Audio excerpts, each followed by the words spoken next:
Hello, I'm Ben Frail. I'm the chairman of the Sons of Union Veterans of the Civil War Promotions and Marketing Committee, and I'm here with Brother Tad Campbell, past Commander-in-Chief. Brother Tad, thank you for joining us. Thank you for having me, Ben. So, this is part of our ongoing series to interview the past Commander-in-Chiefs of our order, get their story on tape. So, if you will, why don't you start with when you served as Commander-in-Chief? Sure. I served Commander-in-Chief from 2014 to 2015. I was elected in Marietta, Georgia, and was the presiding Commander-in-Chief in Richmond, Virginia. Awesome.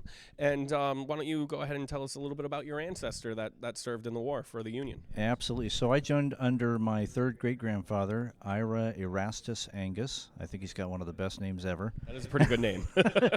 He was a private originally in Company F of the 10th Michigan Cavalry, and then he was promoted to the Company Farrier. So obviously he had some knowledge of horsemanship and such, and maybe a little blacksmithing experience.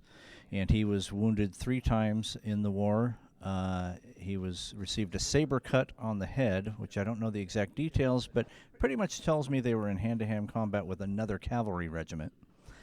And then he was also shot through the wrist. And then his third and most severe wound was actually friendly fire.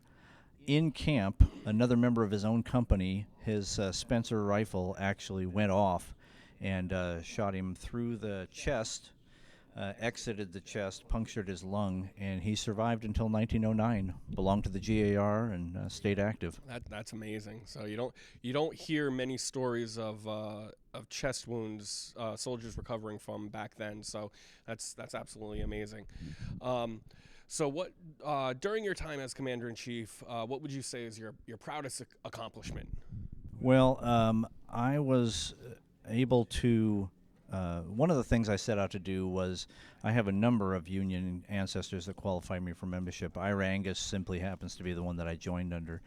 But I was able to visit all 7 of my direct ancestors' final resting place, and that was quite an accomplishment. I felt really good about that. Also, and I'm sure other Commander-in-Chiefs will echo this, presenting a wreath at the Tomb of the Unknowns in Arlington was an extreme highlight. I also initiated 3 members inside Grant's tomb in New York City, and that was quite special to be able to do that. Those all sound like amazing things to do, and great for the order. Speaking of the order, why would you tell someone, if someone came to you off the street and asked you about the Sons, why would you tell them, or what would you tell them is the best thing about it and why they should join? Well, one of the best things is the relationships that I've made with brothers from all over the country.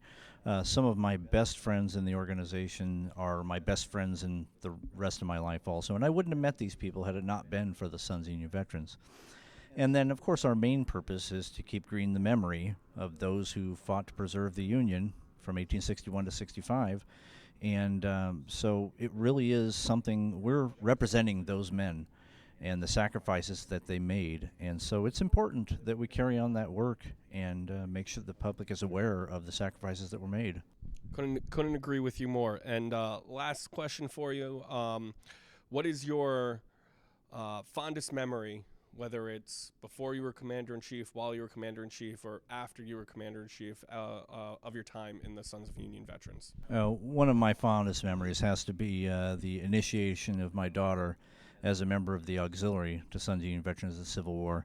That year, my wife at the time, Rochelle Campbell, and I were the national heads of both the Sons and the auxiliary, and we initiated our daughter on the floor of the Allied Orders banquet at the time, and she received a standing ovation, which was pretty cool. So it's definitely a memory you're going to live with and both your ex-wife and your daughter are going to live with for the rest of their lives. So, Brother Tad, thank you for joining us, and all I got to say is night to E7. Thank you, Ben. I appreciate it. Have a good one.